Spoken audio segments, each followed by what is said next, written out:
Welcome to the Littleton Board of Health Wednesday, April 7th virtual Zoom meeting. We don't need to talk about the Zoom rules, but if you have any questions, basically raise your hand, state your name and address, and Janet will let me know when you have hands up. So this is a COVID update meeting. So go ahead, Jim, you're on. Thanks, Lisa, for that quick jump right into it. So, sorry, are you not prepared? I've got my sheet right in front of me, so. I want to set you off guard. No, so I just want to, we had talked a little bit the last time about weekly numbers, so I thought I'd start putting some of those together. We get the 2-week rolling number from the state, what's happening week to week as things have been ticking up a little bit. So for the week beginning the 6th of March, Littleton 14 cases, 13 on the 13th, 16 cases, the 20th of March, the week of 22 cases. And this last week, the 27th, there were 21 cases. So, going up and kind of leveling off, hopefully. I don't know. The state numbers seem to be going up and they've reached a new plateau, which is I'm happy to see for all of us involved in this and for the society in general. District-wide, the counts that we're seeing in the 16 towns are bouncing all over the place. We get days that maybe there's 14 cases district-wide. Today we had 46 cases. And of those 46 cases, 25% of them were under 18. So again, a younger crowd, more of the younger crowd. I noticed today when I was looking at the state's dashboard, they have split the ages a bit more, so you can actually see the distribution of ages, which I think will be very helpful going forward, just to try to get a handle on where the cases are coming from. Things I just want to kind of reiterate because, as more things open and as more people become vaccinated, and I don't know if it's adding a comfort level or dropping guards or whatever phrase you want to use, but there's still the mask order in place. So even though we are vaccinating and things are opening, masks are still required by the governor's orders. The social distancing piece is still as important as ever, particularly when you're in public. I know CDC talked about guidance for what you could do when you're vaccinated, but I think they still recommended that distancing when public places is important. Limiting gathering sizes. Now, again, the governor's order has adjusted public gatherings in public places, indoors and outdoors, but it left in place the limits of 10 and 25 for private residences for gatherings, so 10 indoors, 25 outdoors. And the importance of staying home when you're sick. It sounds a simple thing to say, and sometimes maybe you don't feel like you're coming down with something, but I just can't stress enough the importance of doing that. We got vaccine Friday for our homebound visits. So we got Johnson & Johnson vaccine. We had about 100 people registered. State gave us 100 doses, which was very nice of them. So today was the third day of our nurses going out and doing homebound visits to administer, or doing home visits to administer the homebound. It seems to be going quite well. It's a very labor-intensive process, but the people that were able to visit are very happy with us coming to the house to do the shots. So we'll continue to do that. Our question, I guess, is we're still getting requests in. Our question will be, will we be able to get more vaccine from the state? So we'll be asking that question once we get the state likes you to administer at least 85% of the vaccine they provide you before they provide you more. So we are working as fast as we can to get to that 85% so that we can ask for more. And we're thinking at least another 50 doses based on the calls we're getting in. And this is district-wide. DESE, so the Department of Early and Secondary Education, came out with a whole series of guidances for other than school or extracurricular school activities. One that seemed to be kind of hot in the calls that I've been on is guidance for prom. And they did come out with guidance for prom, and they, in speaking with their medical folks, don't recommend it, I think is the shortest thing. Now, Lisa, I think I sent you that document from DESE so that you could take a look at all the other things on that. But again, I have had one town nurse call and say, what do you think about prom? And I said, well, it's been a long time since I've attended a prom. but I don't remember anything socially distant about them. So I think it would be important to stick with DESI's guidance here. They've consulted their medical folks. Not that I think we really needed to do that, but I'm glad that they had, and they put that in writing. So again, if anyone else would like to see that DESI guidance, I can certainly send that along. And we're starting to get now more requests for more activities. So I think next week you'll have a couple people on your agenda because I sent at least one of them to you. I'm more than happy to go through. Somebody wants to do a plant sale. Somebody wants to do. I talked to Linda Stein about the Patriots Day celebration. They want to do these types of activities. I think Park and Rec might be on tonight to talk about some of their activities. I have going to schedule a meeting with them to talk about camp. I will generally go through the standards that are in place for the particular activities, and again, if they get to be somewhat more involved, I usually, after I've had the conversation, recommend they come and talk to the board. Generally, with the workplace safety standards, when the state did the reopening, they essentially, boards of health didn't have to inspect facilities to reopen. They, those entities were supposed to do a self-certification, and there's paperwork and templates for all of that. So generally speaking, if people are following these guidances and these standards, they've been able to open. I think it's important for you to know what's going on in your community and what kinds of things these groups are doing for these events. And it also gives me an opportunity to talk about masking and social distancing and limiting sizes and how they may go about doing those things. So that's the guidance I have. The update I have for the board tonight. Okay. Anybody have any questions for Jim? I think we're gonna, one of the things that we, Alicia is gonna be on today. So I thought that Ashley was gonna be on tonight too. We're gonna talk a little bit about, well, I guess maybe after Katrina talks about, you're doing the in-home, but Katrina was talking about how seniors in town, it didn't seem like they were getting vaccinated as quickly and what was keeping them from. And Ashley seemed to think that a lot of people were coming to her saying that they were getting vaccinated. So I don't know if there was a lag in what she's hearing and what Katrina is seeing. So I guess we'll move on to Katrina and see what she has to say. Thanks. Lisa, I do have a question for. Sure, go ahead. I'm sorry. This is a bit of cryptography. Maybe you can help know what the state is talking about here. Okay. In regard to what we'll call sports activities, okay? Back in February, there was a release and they defined criteria and they listed certain activities as being higher risk, that risk order. I'll cut to the chase. I mean, the obvious one like basketball, in fact, you've already reported on this, I believe. Basketball, football, and the obvious ones, baseball included, I believe, are all considered high risk, even when conducted outdoors. And I was just wondering, what sort of mitigation, I'm trying to sort out what mitigation is possible for things like basketball.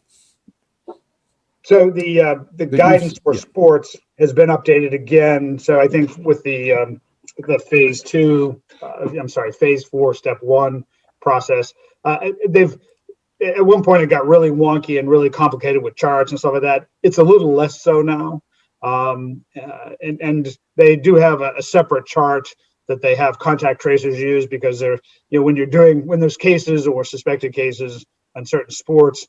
There's certain ways you approach the contact tracing process. So, for instance, hockey be one of the biggest ones. Anyone on the ice in hockey and the coach of the team where the person's the team that has the positive case, they're all considered close contacts. So it's a pretty broad approach to that.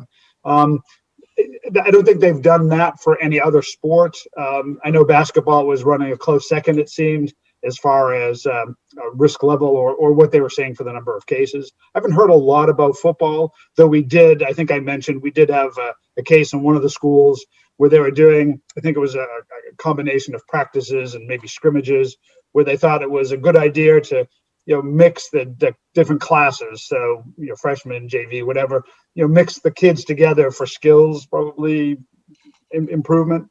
And one of the kids tested positive, and so it ended up taking out the whole of the football team. It's there's the how do you develop a football team skill wise, and then there's that in COVID, and the two of them aren't. So all of these documents now, typically when I have a conversation with someone, I have the document in front of me because there's so much to them. But they still do talk about risk levels, and they still do talk about what activities each sport can do based on the risk level, as far as whether it's just playing themselves, playing with other, intramural, whether you can do tournaments. And those, again, are all based on the risk level. So I would lie if I could say I could tell you all the different sports risks and what they can do. But well, yeah, that's exactly what it is. It's a matrix. It switches. Right. But it's a little more user friendly than it was. Yeah. And I take it outdoor activities have certain advantages.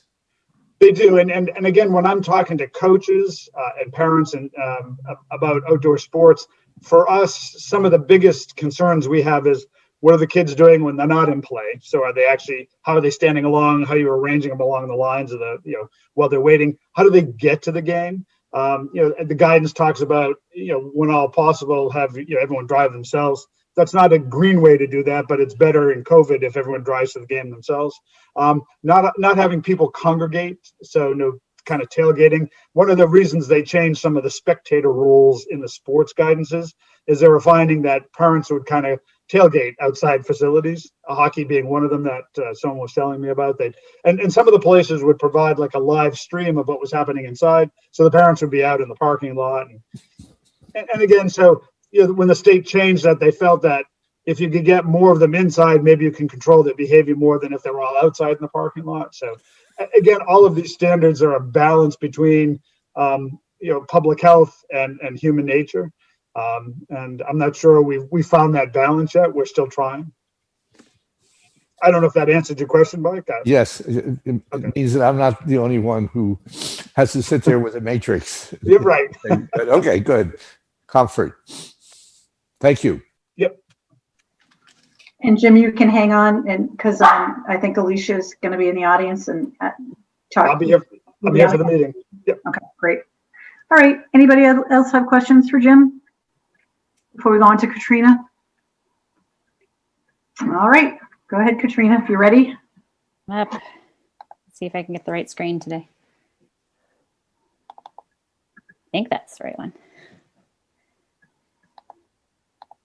All right, so here are the state numbers like we always look at. So if you look, you can start to see that not only are cases going up, test positivity is going up, but so are hospitalizations. So let's just dive in like we normally do. The good news remains that our testing levels are steady. And this is unlike a lot of states in the US where testing levels dipped as they were trying to ramp up vaccinations. So it's great that this is held stable, because that means that any changes we're seeing it based on a stable number of tests. So the only difference is over the Easter weekend, there was actually fewer tests. So the last weekend, there was the dip that we see over holidays.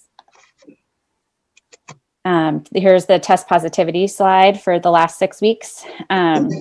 This week, test positivity was 2.52% for everyone, which is actually the same as last week at this time.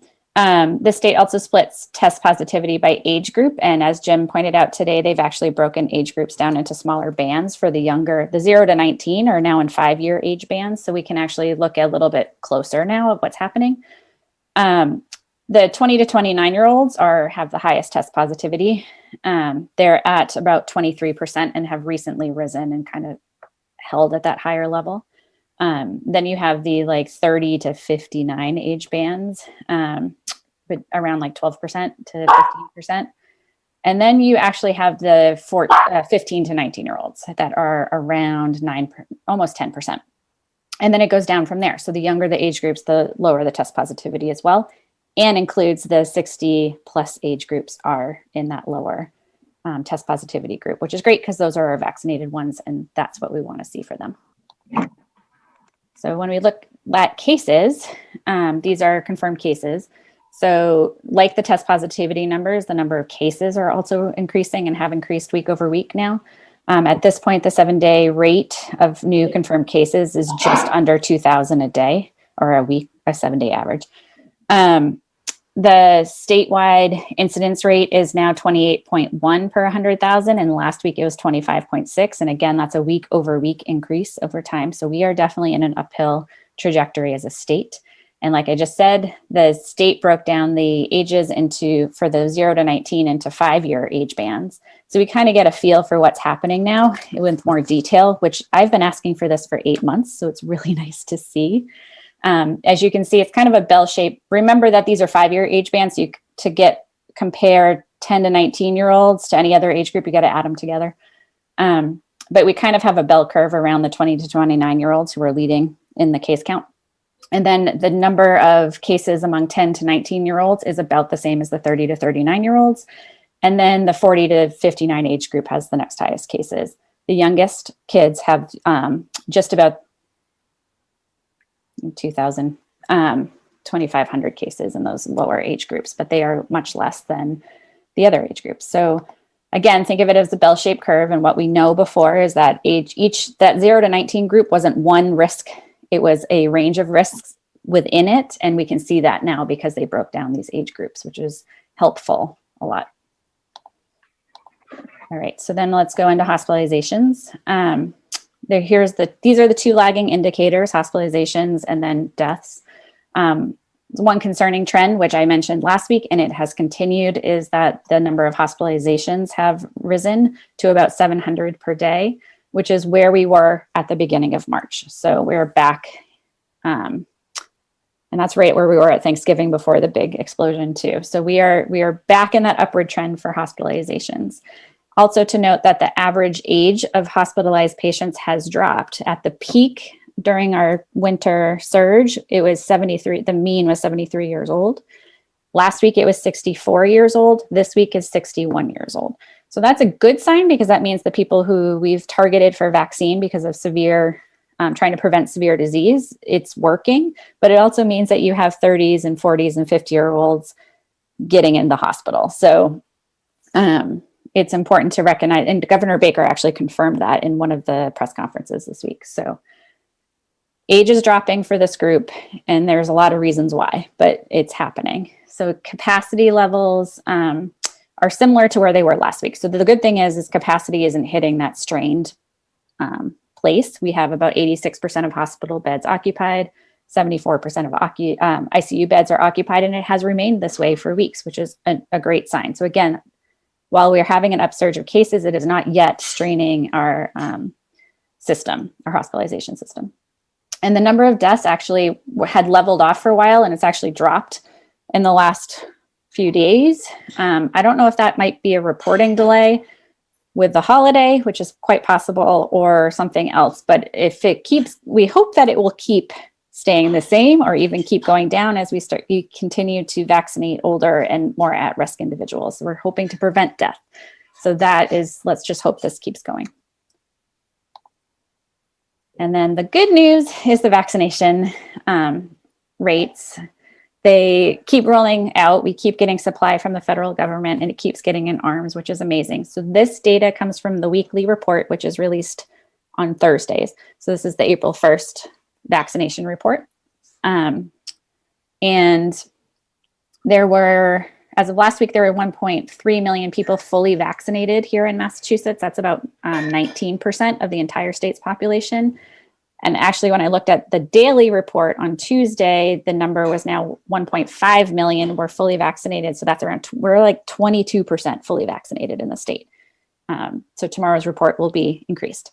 And then yesterday's daily vaccine report also indicated that 4 million people had received at least one dose. So partially vaccinated, or if they got J&J, which is a smaller proportion of all the vaccinations, then they're fully vaccinated. But the 4 million works out to be, we're starting to get to 50%, just over 50% of our residents with at least one dose, which is amazing news, because that means in 4 weeks from now, 3 to 4 weeks from now, we'll suddenly have a bunch of fully vaccinated people. So here's the Littleton data. I'm going to start last week, and we're going to work to more current. So last week we had 21 cases, and it had been holding steady in the yellow for 6 weeks. So we kind of like had our peak and we came down, and then we've been hovering between 17 and 22 cases for 6 weeks. And when we looked at the trends for all the areas we've been tracking, the state, the county, and then the town groupings that kind of surround us, everything had been increasing over the last few weeks. So we were actually trending upward, not rapidly, but we are moving in that direction. So the trends keep increasing, and they have done so for the last 4 weeks or so. And then the same with test positivity. So test positivity here in Littleton was 1.84. And that was pretty stable, but all the other areas around us, the test positivity is trending upwards. So that is something that we are not a little island. We are going to start moving with everyone else. So again, everything in every area we track is trending upwards. So there's also just more COVID because we're trending upwards. We're starting to see more COVID in our area. And that brings back to Jim's sneak peek. And as he mentioned, the areas that he follows has had an increase recently. And when we look at just Littleton data for this week, we had 28 cases, which puts us back in the red. Compared to 2 weeks ago, we had 22 cases. So unfortunately, we are on an upswing. We expect to be in the red tomorrow. And there's more hints that more cases are coming. So this week of April 5th, so far this week, parents have received 5 health notification letters from the schools. So saying that there have been 5 cases that they are reporting out. 3 of those cases were in the high school. That school is still in hybrid mode, so they still have 6 feet of distance. They're not returning to 5-person in-person schooling until Monday. So that little flurry of 3 cases on Monday was happening before they are back full in person. However, there are 2 cases at the middle school, and they have been back for in person for, this is the 2nd week now. So there was actually more close contacts identified. There's 2 of these letters had close contacts identified, 3 did not. So this actually fits the pattern we're seeing across the states and the state and the US, where older kids are seeing this rise in cases. It actually fits the state's patterns too, now that they've broken it down by age groups. So we are not unlike the rest of the state and the United States as a whole. We are also seeing these increases in our schools in the age groups you would expect to see it. And so the one thing about the timing of the reports that we received this week is some of these cases will not have tested in the last 2-week period. So they don't actually are unlikely to show up in our report that will come out tomorrow, because that report ends on last Saturday, data through last Saturday. So this flurry of 5 cases will impact next week's numbers. And with household spread, you have to expect that it's possible, if the people at home aren't vaccinated, that we're going to have more household cases show up too. So let's talk a little bit about hopeful news on the local front. Again, our town keeps vaccinating, which is great. As of last week's municipal vaccine report, we had 17% of our population fully vaccinated, 34% had at least 1 dose. And it varied by age groups, as you would expect, based on the eligibility criteria. So we have about 76% of Littleton residents age 65 and older who've received at least 1 vaccine dose as of last week's report. So this could have changed in the last week. And that means if my calculation was right, based on the population numbers, there were still about 400 individuals in 65 and above who had not been given vaccine yet, accessed vaccine. So there are individuals in our town, for whatever reason, who aren't vaccinated yet. And let's hope this changes this week when it comes on Thursday. But it'll be really interesting to hear Ashley's insight and what she's hearing. And then as of everyone who is 20 to, well, everyone else actually. So 0 to 64, we had about 35% of our residents who received at least 1 dose, 16% who were fully vaccinated. And that's right in line with the state's vaccination trends, which is So the good news is we are not unlike the state in terms of vaccination as well as cases. Things of note that I think we have to keep talking about them is the variants are present here in Mass. And a number of them have been shown to be more contagious, to have more severe disease. P1, which is the Brazil virus, has concerns about maybe reducing the efficacy of our vaccines or evading natural immunity. So there are reasons that we need to be concerned about spread still.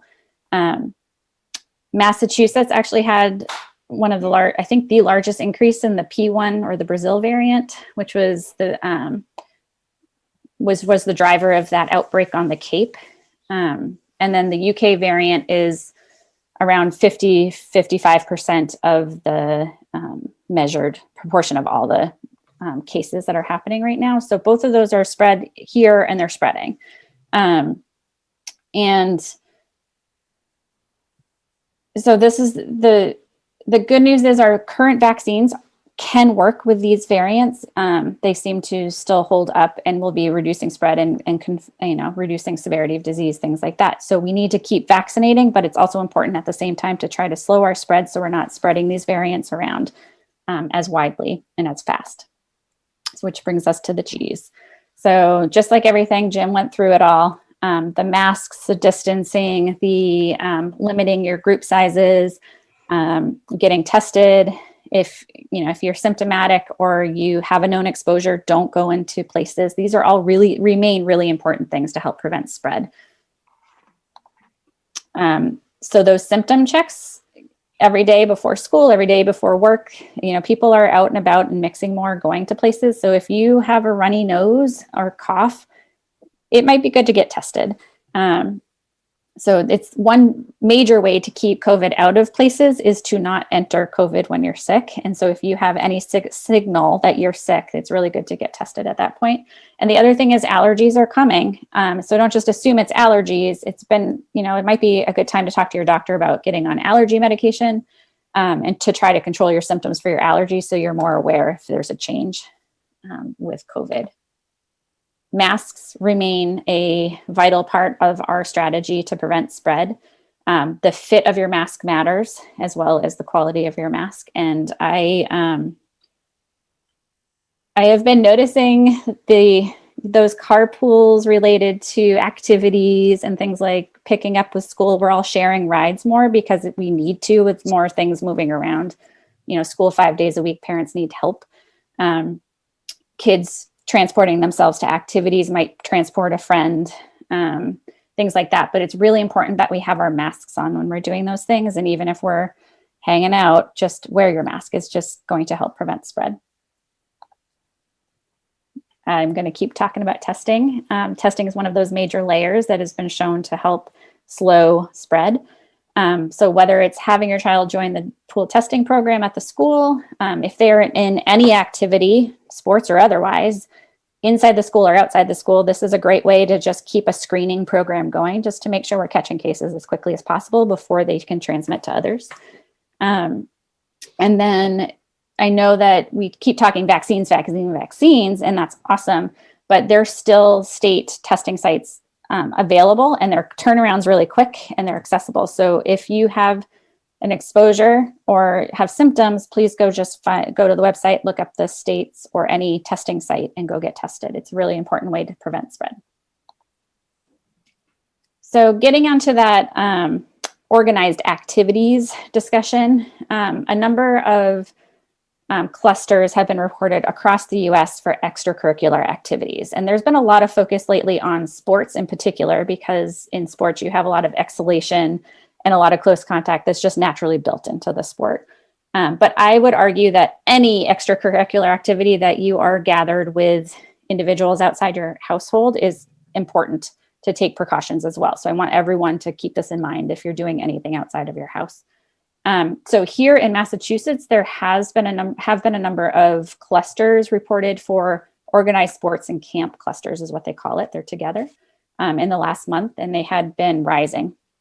And what's important about this is that the average number of cases and close contacts in these clusters is actually higher than for other types of exposure settings. So there was like 8.8 cases per cluster and 8.6 close contacts. Whereas if you look at the schools, it's about 4.5 cases per cluster and 5 close contacts or something is the average. So it's important that when we do these activities, there's a lot of potential for spread if mitigation isn't used. And it's not just sports, it could be anything.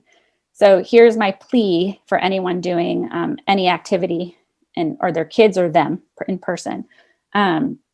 Is I know these activities are really important for social, emotional, and mental health, and we want to keep them open, but we want to do so safely so they prevent spread. So I know we've had a really relatively successful fall and winter timeframe for these activities, and so people are feeling pretty good and relaxed. But at this point in time, everyone has more contacts. Schools opened in person, so they have more contacts in school. Parents are now going back to work, so we have more contacts as well. Versus when the fall, when a lot of people were staying home, or at least half a household was staying home. So it's really important that we recognize our situation has changed for everyone, and that at this point we're really just mixing more. And also, kids tend to participate in more than one activities, which increases the number of contacts there as well. So thinking about it this week, with spring sports starting, with spring activities starting, with the high school going back to 5-day in person, I just really want everyone to remember we all have the responsibility to make all of these activities as safe as possible. So leaders of organizations, of youth activities or adult activities, even coaches, I'm a Girl Scout leader, like we all have this role to make sure it's our responsibility to make sure that we're using the mitigation layers and that they're strong and they're enforced to the fullest extent possible. So make sure everyone's wearing a mask properly. They're wearing a mask. Maintain a list of attendees at each event so that if a contact tracer calls you and says, oh, this so-and-so was at a meeting, you can tell who was at the meeting too. So that list is important, the attendance, if you will. Remind people if they are sick to stay home. If they have a known exposure, to stay home. That's the best way to prevent from spreading. And if you can do it outside, it's even better. So there's more protection there. So if you're a parent, I think it's important to make sure that your kid's following the rules, helping them make sure their mask is staying up, it fits well. There's been a number of, I've seen pictures of, and masks kind of droop when you're running you're running around, it's going to fall down. So do your best to fit the mask well first. And I think the other thing is, if we're signing our kids up or signing ourselves up for an activity, just to make sure that there are mitigation in place and that it's then being followed. It's our responsibility to help hold groups accountable, but also us on sidelines should be doing the right thing. Like, we shouldn't be tailgating in the parking lot. We should be keeping our distance and trying to enjoy the game from a socially distant way.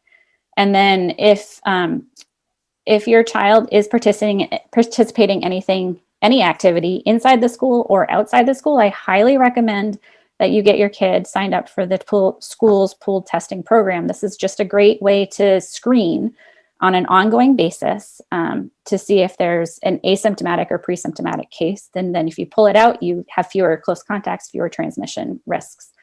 And that's actually part of the CDC. Was one of the recommendations for school is to do the strategic cadence testing. So that's testing once a week for extracurricular activities. Twice a week for high-risk sports is actually recommended. So if we can start getting our kids into that school testing program, it would help keep an eye on things, basically. But let me be clear, don't use the school testing program as if you know you have symptoms or if you have a known exposure. Go to a state site in that case. Don't bring it into the school potentially just to see. Take that elsewhere. But if you are everything looks fine, it's a great way to just check in weekly to make sure that things are still fine. And if your child is age 16 or older, they will be eligible for vaccination soon. And that is a great way to help add a layer of protection for that high school age group.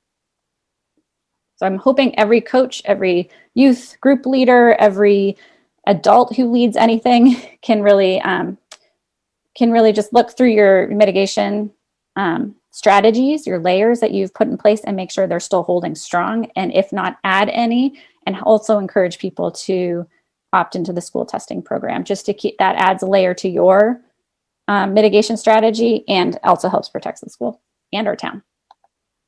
And then finally, the one of the most critical things we can do is to get vaccinated when it's our turn. So this Monday, individuals 55 plus and those with one certain medical condition became eligible.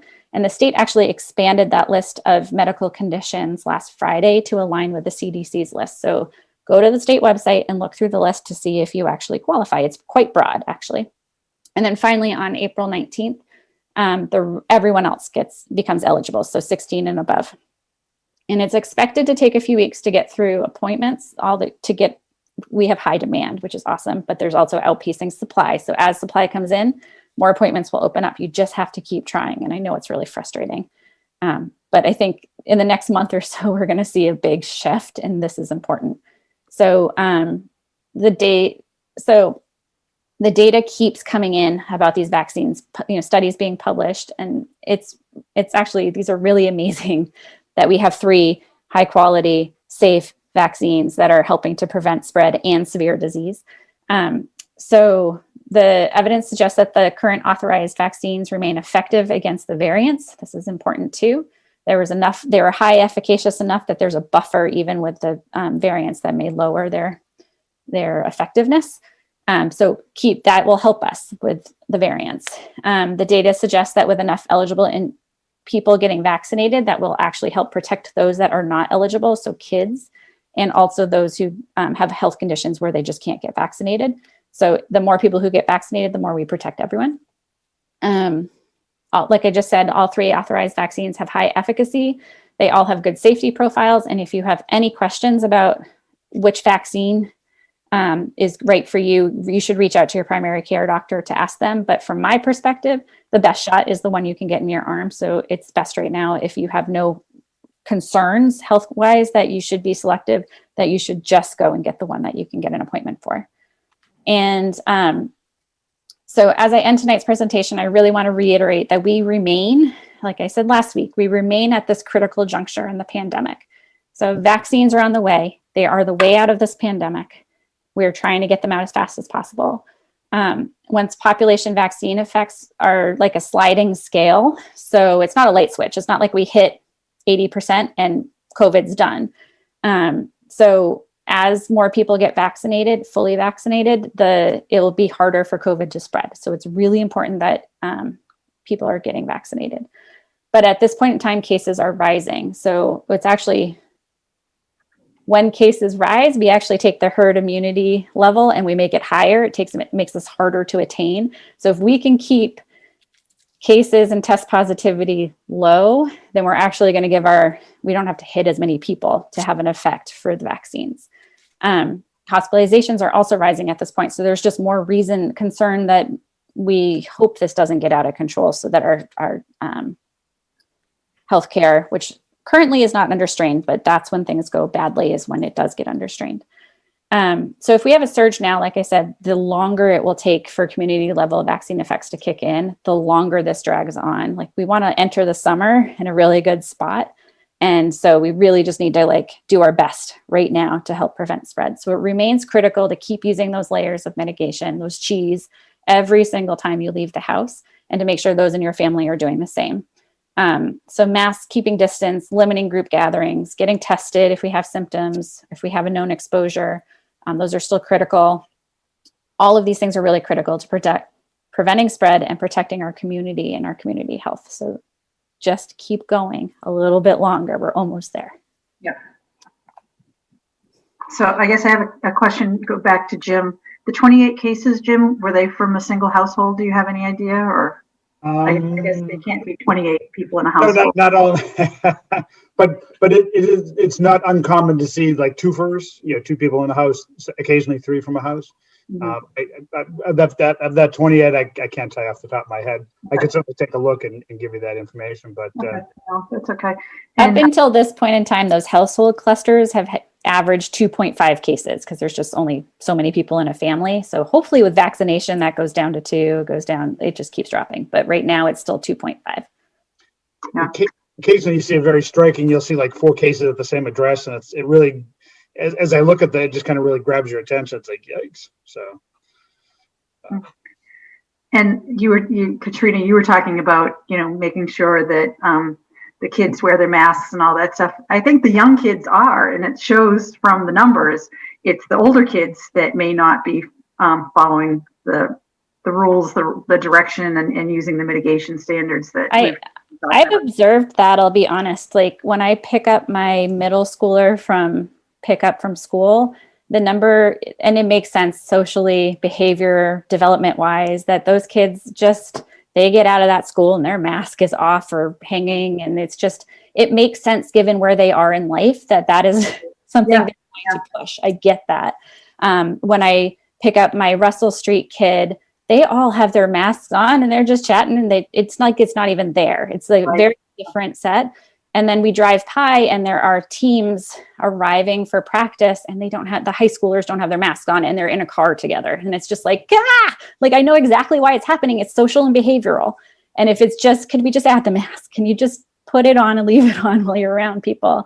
But I also, that's where help from parents and positive peer pressure and good models that's the best we can do right now for that, because that's just where kids are. That's what they do, but it'd be great if we can keep pushing to get them to do better, because right now their age groups are at most at risk because they're not going to be vaccinated in the next month. Right. Yeah. Okay. Anybody else have any questions for Katrina or Jim? No? Thank you for coming. Yeah. All right. And I think last week we were talking about the seniors, and what did you say, 400 people?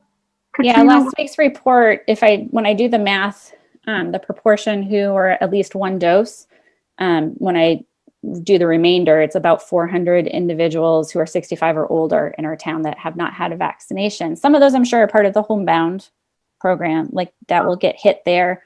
There's a little bit of a lag for reporting, so that might be part of it, but it'll be really interesting to hear Ashley's point of view about who we're missing and how we might be able to help them. Yeah, exactly.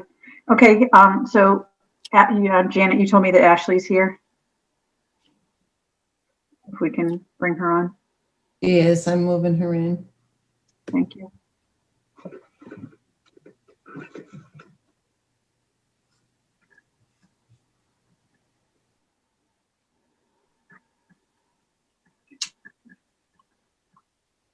Hello. Hi, Ashley. Thanks for coming tonight. Oh, absolutely. Thanks for having me. So Ashley and I were talking about ways last week that we could get more seniors or 65 and over people vaccinated. She was a little surprised at the numbers because she says that she gets people coming in, all excited that they've gotten their vaccine. And so she was I didn't know if the numbers were skewed or if we were talking about something different or lagged, like you said. But we chatted really briefly about some things that we might be able to do to, what is keeping the seniors from getting vaccinated? Are they afraid? Is it the technology, or is it, getting to the sites that they can't get the vaccine for? So those are the three major things that we talked about a little bit. I happen to think it's their social behaviors that resemble closely the ones that are in high school. I think that they're far more social than we're giving them credit for. Okay. Yeah, just to piggyback on what you had mentioned, Lisa, I was really taken aback by the data in Littleton in terms of how many seniors had not received their first vaccination, but there are many contributing factors for that. I know for our department, for example, early on in the rollout, the town had established a COVID-19 information line where people could be added to the waiting list for the Devon's Clinic, which we all know is no longer happening. And we had around 500 individuals on that waiting list. And we did go through that list and continue to go through it because there's so many people on it to see if they were successful in receiving their or booking an appointment. And many of the people that we've heard back from had success. There are, some people that are still waiting for appointments, and our outreach department is working with those individuals trying to find an appointment that based on, where they want to go is a good fit for them. But there are those concerns that continue to be, and I think at the state level, they had said everyone who wants to receive the vaccine will receive the vaccine, but still very much supply constraint at this time. So we're trying to be proactive, but I think too continuing to educate in the presentation. You did a great job explaining the importance of the vaccine. So continuing to promote that message, I think, is very important, just because of the rollout and how confusing it was for so many people. There could be some apprehension in terms of trying again or reaching out. So I do hope that the community thinks of our department as a resource to try and help navigate what to do. Do you think there's any apprehension about the actual vaccine and the science behind it?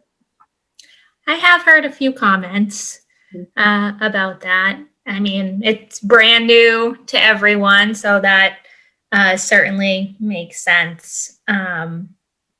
So just again, trying to inform people as best as we can, and using cable television, we can certainly set up a few question and answer segments. I know the Executive Office of Elder Affairs, they had sent out some continued education materials late last week in which they have COVID-19 ambassadors where you could reach out and someone could speak to all the particulars. And again, just giving people another platform to ask the question. And I think once everyone is vaccinated who wishes to be vaccinated, the next step is, I'm vaccinated, now what?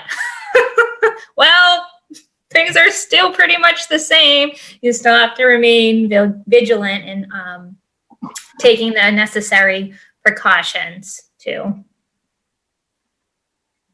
I don't think that will be forever.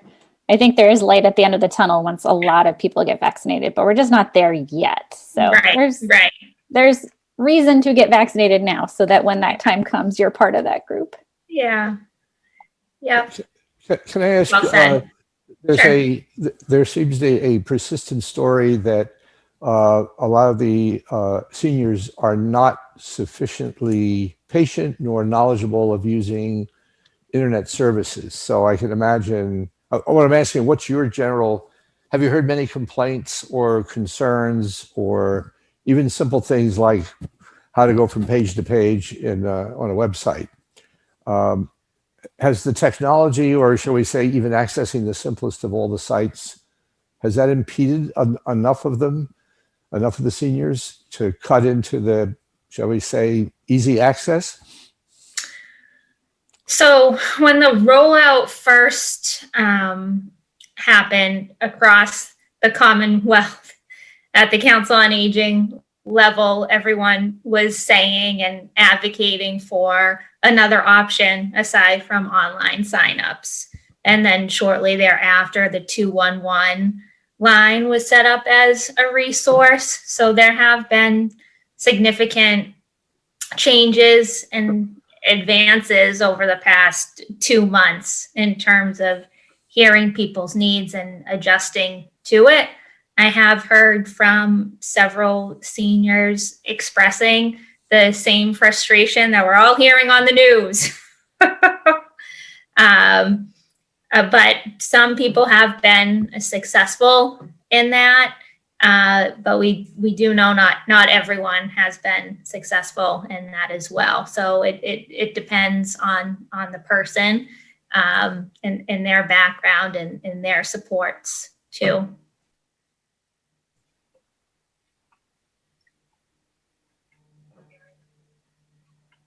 That Q&A that you said with the COVID ambassador, is that something that you think might be a good fit for the town? Maybe get on LCTV, a little, I know Barbara McCrae does that little show. Absolutely. Really good at it. Something that we're going to explore and Okay, great. set up. Good. All right. And does it, is the library open for seniors to use the computers there too? I know it's by appointment. Yeah, the library is open By appointment. for a point. Right. Thanks. By appointment, yeah. Okay. And you have an outreach group that will help people? We do, yeah. So continuing to encourage folks to call. We don't have easy access to the appointments. It's what everyone else is seeing, but we can certainly help navigate and get people on the appropriate list, or point people in the right direction. Great. Does anybody have any other suggestions for Ashley at all? All right. Thank you, Ashley. Oh, thanks for having me. Great work, everyone. Well, please let us know if we can help it in any way too, okay? Absolutely. All right. Absolutely. Take it easy. Thank you. You too. All right. And moving on to Alicia. Or should we do Alicia? Actually, is this Janet, would you say this is still a COVID update, or do we have to do public comments? You can do it now because it's sort of in a COVID topic. Okay. All right. So Alicia, you had some questions about reopening sports and basketball courts, I think. That was No, so one, it's kind of a older update, and part of the process, when we talked about this, it was probably in February with the Park Commission, and then March with the Board of Selectmen, was part of the Park Commission's request when they made a vote that evening was that we get feedback and approval from each of the subsequent boards. So this was referring to the youth and adult sports standards that the Commonwealth had put out for, at that time, it was phase 3, step 1. It's now moved up to phase 4, step 1. So the difference that ended up happening with this specific change, and that still continue further into the new updates, is that the higher risk category, which basketball is included in, they updated the guidelines to allow them to be able to play and even do inter-team games or meets and matches. So the big change with that is that they were actually able to do something more than skills and drills. So, with that update, I should clarify that also includes players having to wear masks while they are on the courts. So the Park Commission decided that it was appropriate to have the conversation, that they would that evening of the Park Commission meeting, they decided that they would open the courts, but would also ask for feedback from the Board of Selectmen and from the Board of Health. The Board of Selectmen, as I had mentioned earlier, had already met, and their decision also was to move forward with opening the courts. So communicating with the Board of Health is kind of that last piece to kind of bring all of the requests from the Park Commission together. Okay. Jim, did you have any comments on that? So are you talking about sports leagues, Alicia? No, the actual public, but it is specifically talking about youth and adult sports standards. So they do kind of talk about the, I'm working on my volume here. So they are talking about the sports activity groups. But they were also mentioning that, as far as the public goes, that was something that we should consider opening the court to the public. Certainly the organized sports teams, the nice thing about that is they're organized. So there's somebody kind of keeping an eye on everybody and kind of checking for masks and distancing. And so, again, those standards are set up. They're not perfect, but they're set up to hopefully have safe operation of those activities. I guess the other part of it is just the public courses, courts and stuff like that. It would be nice if they're going to be open, if there was messaging there. Sometimes just seeing it is enough to kind of get it in people's mind that they should be doing it. Because those won't be organized activities. Those will be pickup games and that, which I think is great because as the weather's getting nicer, I think people just are thriving and desiring to be out and doing things. But it'd be nice to have some kind of recommendation and reminder that, particularly as you see those numbers at under 19, the case counts in those numbers there, and they won't be vaccinated for a while. So I guess that's my thought on that. And we do have signage throughout the park. That's something way back that we put in. So we're still going by, essentially if you're visiting the parks and the playground specifically, like you must wear a mask if you're visiting, especially with the playgrounds, you can't keep that 6 foot distance, right? It's one of those things the kids run around and they play. And so it is absolutely mandatory for folks that are visiting any of our playgrounds, Castle in the Trees, that they do have to wear a mask while they are visiting. So do you have more of those signs, Lisa, those mask signs that like the one that's up at the transfer station? I don't know if I've seen that one. What I'm gonna do is we had one of our big 4 foot by 4 foot signs, and it's the weather over the winter has just like destroyed it. So I'm currently working with a company to get a new one printed on corrugated plastic, so that will be much more stronger and can handle the rain, and will be a lot bigger and in your face. I think that, like I said, I think it just needs to be that obvious and like you say, in your face kind of thing. So the message is there, you can't miss it. Yeah. It would be nice if you could state that the state or Commonwealth, whatever you say, the state mask mandate is still in effect. Right. That it's not just the local, it's the state, and it's masks must be worn all the time. Absolutely. And your question, Jim, those signs that I had are basically more business oriented. Okay. So, I was just curious. we could probably, if Alicia can get some, to make sure that those rules are followed. But again, like we've always said, enforcement is going to be tough, Right.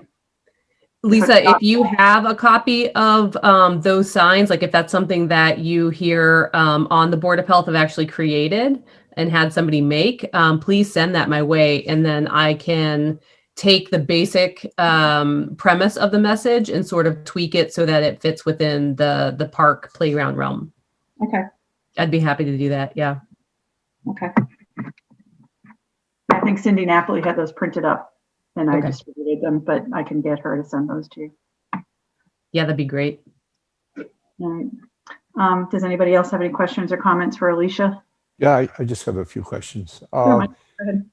Have you looked at other communities, roughly the size of ours, maybe larger, who have been, quote, open, basically doing what you're proposing to do? Have you visited those sites, and have you seen anything striking that you think you could, as it were, use yourself for effectiveness? And what do you observe at those places? So I have not gone out to observe them in person. I've been trying to kind of limit the public interaction. How do I want to say? We do meet virtually with all of our members in the Massachusetts Parks and Recreation Association. So that's our state association. We have a regional meeting, as well as we just finished our full state conference in March. In Littleton, we are one of the last communities that have had our courts closed for this long, which, I think it was a great thing that we did that. The reality is, I think Katrina was on before and she had mentioned some of those pieces of there's certain age groups that do really well with it and there's certain age groups that don't. But one of the things I've definitely seen in the parks is that, if somebody's not wearing a mask, usually someone else, if there's not a representative from Parks and Rec, will, say, hey, you got to put a mask on. So, in general, I think there's a fair amount of policing that's going on a, I guess, social public interaction, as well as, especially with there's that teen tween group, they are wearing it and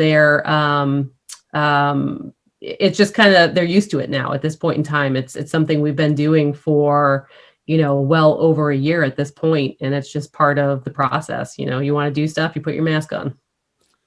Okay, but what I'm asking is, I guess the other part is that you picked up on, and that is the policing part.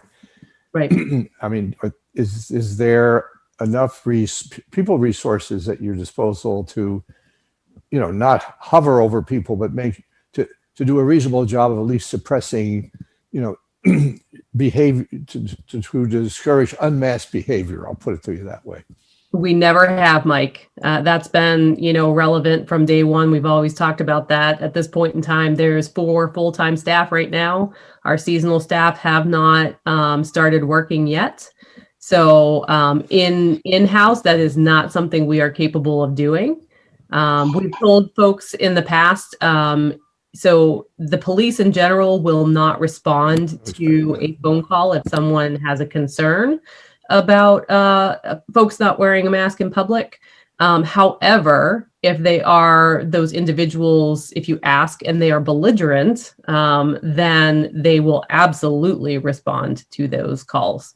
So, if we end up in a situation, it's unfortunate, but there are individuals that, really don't want to wear the masks. And in that case, if we are not able to go down to the parks themselves for whatever reason, we do ask the public calling us to call the police.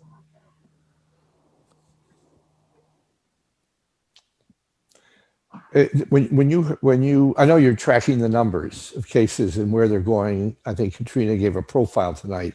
Is this the first you've heard, by the way, about the uptick in the number of cases in the cohort that, by the way, should be out there, ought to be out there playing? Is this the first time you've seen the numbers? Can you clarify what you're trying to ask me here, Mike? I mean, you did mention that Katrina reported from the state data about the breakdown of where COVID is now, basically where the virus is spreading, being transmitted. And it happens to hit the demographic that should be out playing basketball, should be out there, especially during the spring, doing all this. This is the first time you've seen those numbers? It is, yes.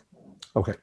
Do you, knowing what you know, do you think this is the greatest time to do this for Littleton?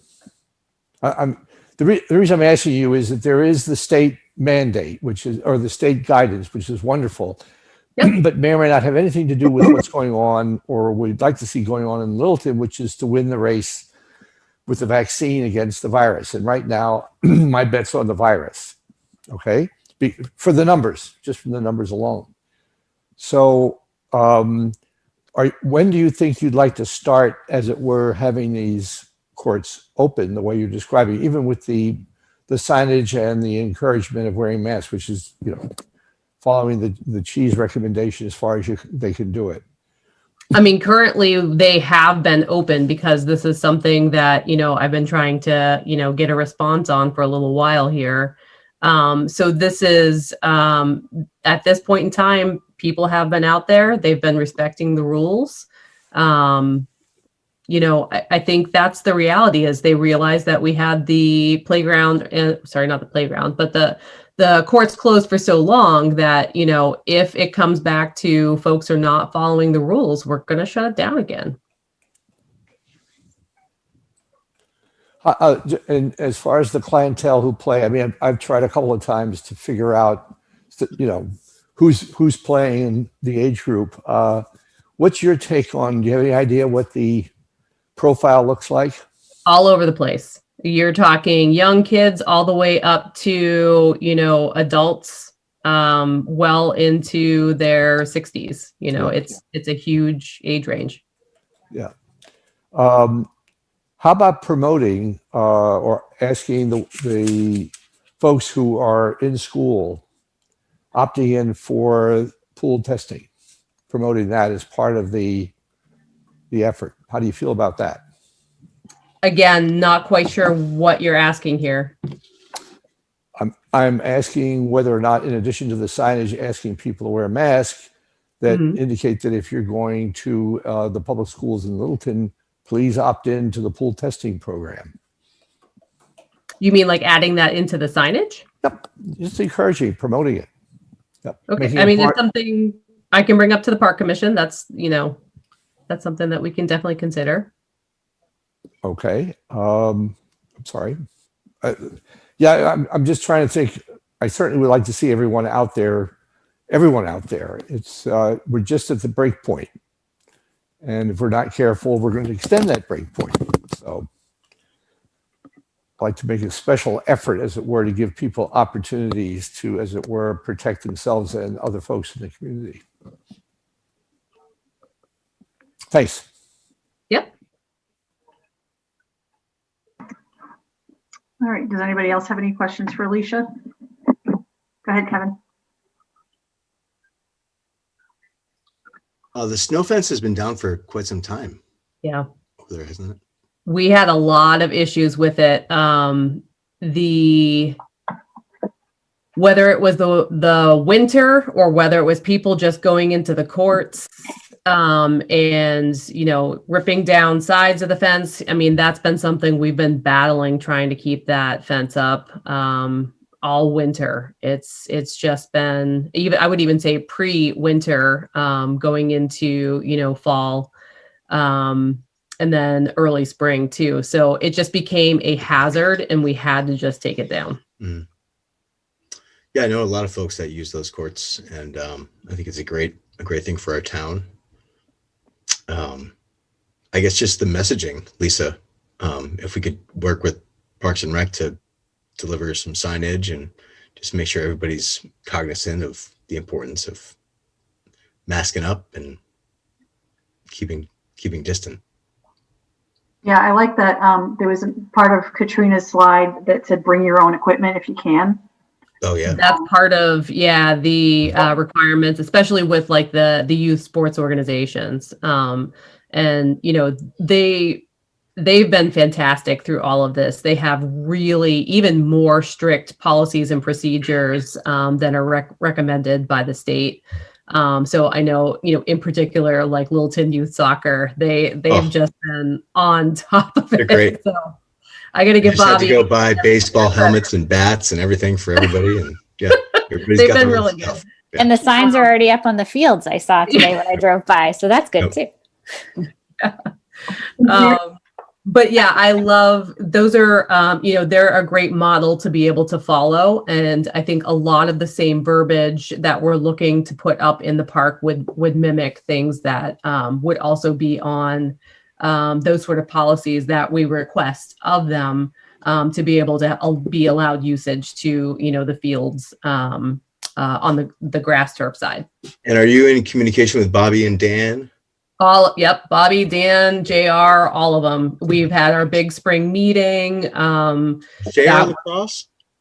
He's the president. I guess he always has been, but we had like Bradshaw and Mary Lou and like some other folks that were there at the meeting to kind of talk about scheduling. And that was one of the major points that we talked at the very beginning is that, before you are even considering getting out onto the fields, please make sure that you have a meeting virtually with your coaches and that everyone is absolutely certain of what they need to do for each of their teams so that this can all operate seamlessly. Because it's the same thing, like you've got to follow the rules. You have to be able to do your best to protect others and yourself.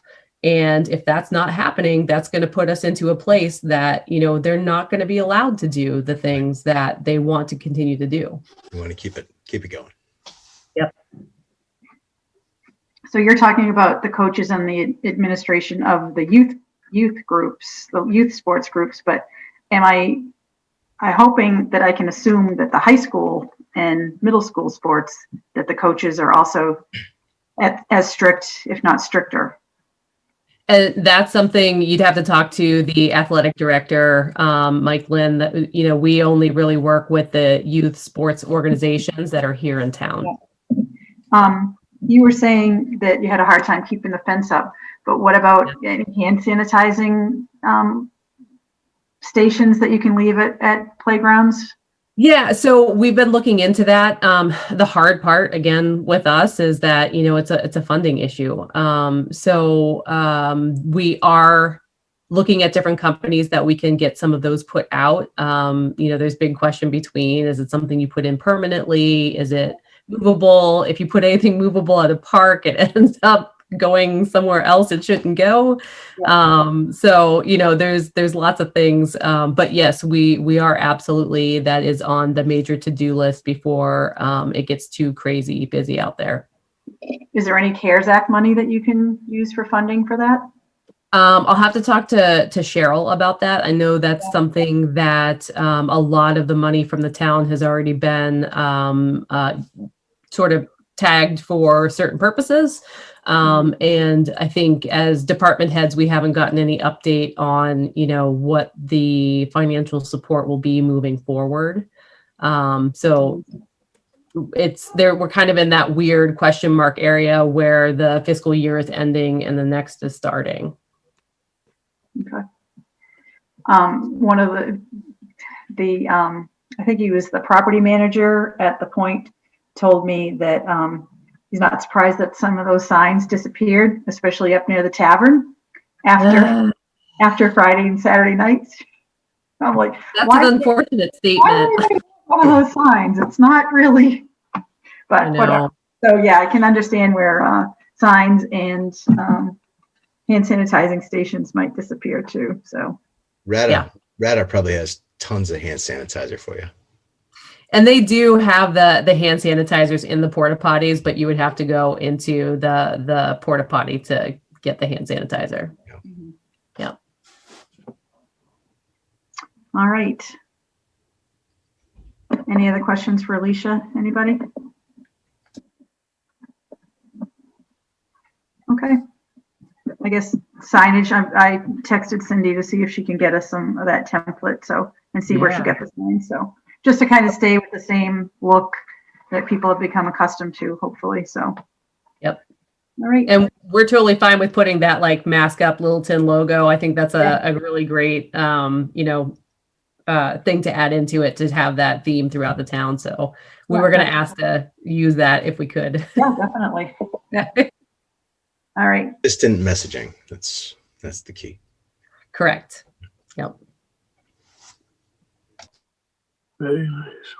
All right. Anything else for Alicia? She did enough. You keep another 20 minutes and she's going to be able to drink a gallon of water. You did a good job, Alicia. Did a good job. Your mustache looks looking fantastic. Well, I was thinking about it. I'm looking myself here. I said, my God, I forgot to trim it. All right. So let's move on. The one correspondence that I had, and I guess there's three, and I think Jim's covered at least two of them, but the library book sale, the Patriots Day, and the Garden Club. You're aware of all that? Sure. So I talked to Linda Stein with the Patriots Day event. Talked to Sarah, I think is her name, from the library, and we just kind of went over some stuff. And fortunately, she has Katrina to talk with, so she was already well informed about all of that stuff. And I have an email into sending information out to the Garden Club folks and an offer to kind of go through any of the information they want to try to help them decide what they're doing with the activities. I mean, with those activities that are outdoors, What I'm sending folks is the indoor-outdoor event standards from the state. They're pretty straightforward. They do include the governor's gathering limits in there, and they talk about one of the important things is, we talk about the limits. So there's 100 indoors, 150 outdoors, but in that standard, it also says that if your area doesn't support those numbers for social distancing, that doesn't mean you can crunch them in there. That means you need to go with the social distancing standard. So I think that's an important piece, and I try to make sure I bring that out to everybody so they know that the social distancing and the maskings are the most important things in that. So, and then again, sometimes it's a matter of understanding what their activity is. Like when I was talking to the library folks, they already had kind of a way of controlling, from their fall one, a way of controlling numbers. I guess people wait in their cars and they call them down. So they've thought that out, which is really helpful. So. Right. Okay. Did anybody else get any correspondence this week or? Nope. All right. So we're going to move on to the minutes of March 31st. And I think Janet, we just talked about the private wells, adding the private wells to that discussion. I get a motion to approve.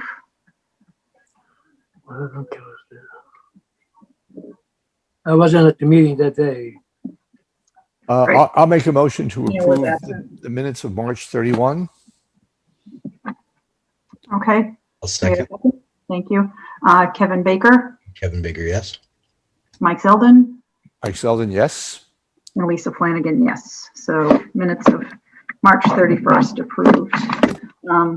Any member comments? Kevin, you briefly touched on the youth soccer. We talked about see if you could get in touch with the associations and make sure that they're following the rules and getting their kids opting in for the testing. I spoke with Mr. Crinch today, and he's interested in speaking a little bit further about it. I don't know if it's appropriate to put him on the agenda maybe for next week. Now, who is this? Sorry. Bobby Crinch. Mm-hmm. And what is he? Sorry, I don't have any kids in school. Sorry, so he's the head of the Littleton Youth Soccer organization, and I believe he's on the board of the baseball and softball as well. He's got some concerns About the I think that his his main concern is privacy data, and speaking with Lynn Snow, I don't know that he's comfortable with giving the whole entire list of the roster of all the soccer players and the baseball players and comparing them with what Lynn's got and seeing who's opted in to the pool testing and sort of comparing and seeing what their percentage of opt-in testing participants are. So that's over my. Yeah. I think we're just strongly recommending that he recommends. So I don't know if that's something that's maybe a little bit more in depth, trying to figure out who's in and who's out. But Are you, who briefed him? I'm just curious, who with some real understanding of what that program is in the schools and what it isn't, who briefed him on that program? Explain to him how it really works, because I'm not sure how the identity, other than the claim duplication, is a factor. I mean, it may be, given the practices and the protocols that are going on, but starting out on the assumption that somehow or other there's going to be a exchange of list of names, when this is the first I've heard that pool testing involves any of that. Well, I think you start with the data, right? I'm sorry? I think you start with the data. We can certainly make a recommendation and you can certainly put it out there, but to make any real influence on anything, you need to take the data and see who's involved and see what's relevant to the to the testing program. So he has not chatted with anybody who knows anything about the school's testing program. I'm sure he has, but I didn't really get into it with him. Okay. Is it somebody that I'd like to invite him. is it somebody that we should reach out to and have him come to a meeting and educate him a little? If he's got the time, that'd be Yeah. great. Can we add him to the agenda for next week, Janet? And Kevin, can you invite him to the meeting? Sure, I'll send an email to Janet and Mr. Crench and see if they can coordinate. Okay. Is there anybody else that you think would benefit from being at the meeting and learning a little bit more about this? I just don't know the. Yeah, I mean, it wouldn't hurt to invite Mr. Shuffrin and Mr. Tito, the baseball and lacrosse coordinators as well. Okay. So Just I'm sorry, just out of curiosity, Kevin, sorry, Lisa, how many of the folks involved in these club activities that these folks are running, how many of the participants are have parents who live here in Littleton?